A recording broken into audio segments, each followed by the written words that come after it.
Hi everybody, my name is Hannah and this is Pepper and Pine, and I have a project to share with you today. We're working through our Ancient Egypt main lesson block for homeschool, and we're going to be constructing some pyramids.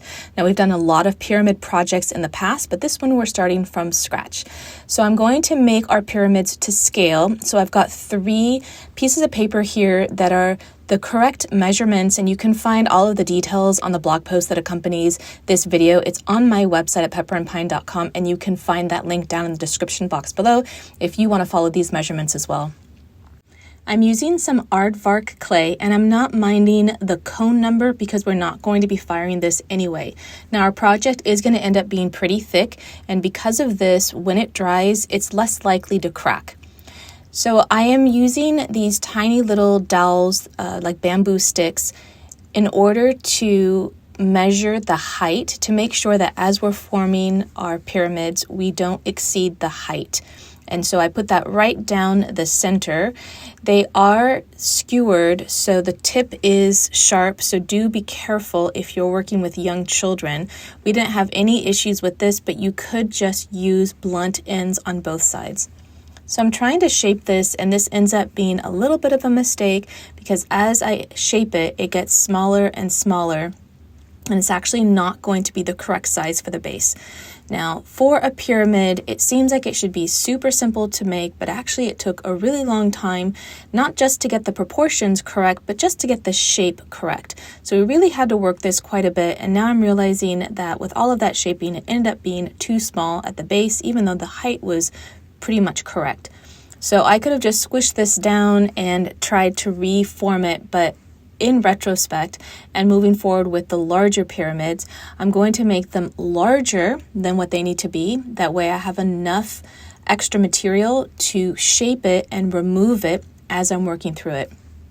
Now, our clay was really dry to begin with. We've had this for several years. This was a 25-pound block, so I did rehydrate it. So some pieces were too soft and they were too easy to work with, and other parts were too difficult to work with. And so what I found was that as we were shaping this, it was probably easier to give it a couple of days to dry before we started to shave off edges, because as I'm doing this, some pieces just completely come off and I have to reform them, and it's too wet, so as I am shaving it off, it gets stuck on my tool.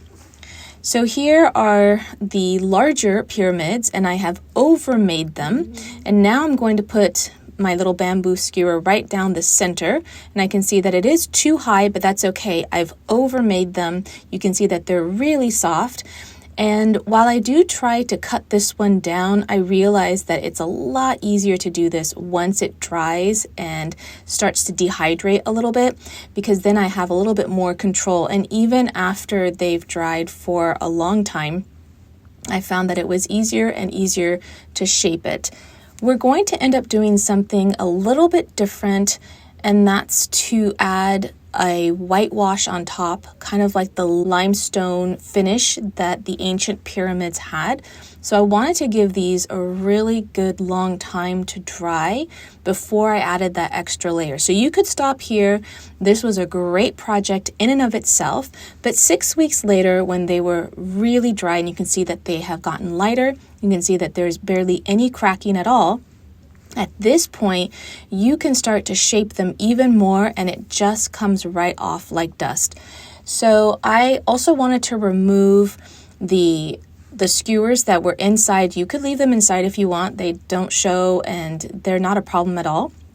But I went ahead and I just sort of shaped them a little bit more and used just a tool to scrape off any extra pieces. And then I pulled that skewer out right from the center.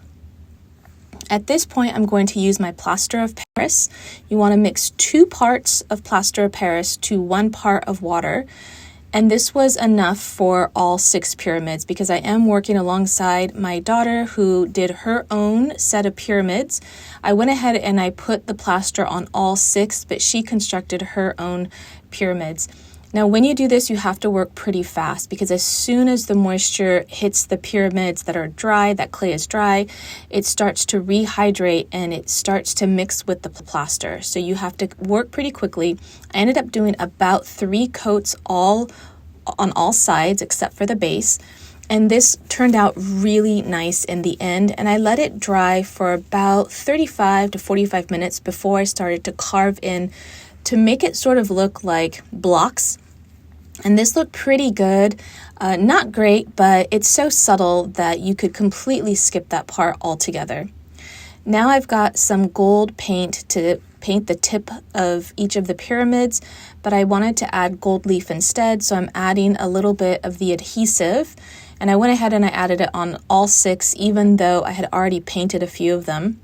And then I'm going to add the gold leaf once the glue has dried. It needs to dry clear. Of course, I had already painted them, so it was hard to see where it had dried clear. So I gave it about 20 minutes before I added the gold leaf and then brushed off the extra. Our tips are not very tippy. They did end up getting a little bit more curved, and that part I'm a little bit disappointed at. But then again, the weathering and erosion of the pyramids today probably aren't so pointy at the top anyway, even though we were trying to recreate the pyramids of the past. So I like the tips that have the gold leaf so much better. So I went ahead and did that to all of them. I really like the way that it turned out, but we decided to do one more project to really take these pyramids over the top, and that's we painted a map of the area so that we could position our pyramids according to where they were in ancient Egypt. I hope that you enjoyed this project. I hope that you give it a try. If you do, please tag me on Instagram. I would love to see your work. Don't forget to check out the blog post that accompanies this video for more information, as well as links to all of the resources that we used. And if you'd like to see how we're homeschooling on a daily basis, you can find me on Instagram at Pepper and Pine.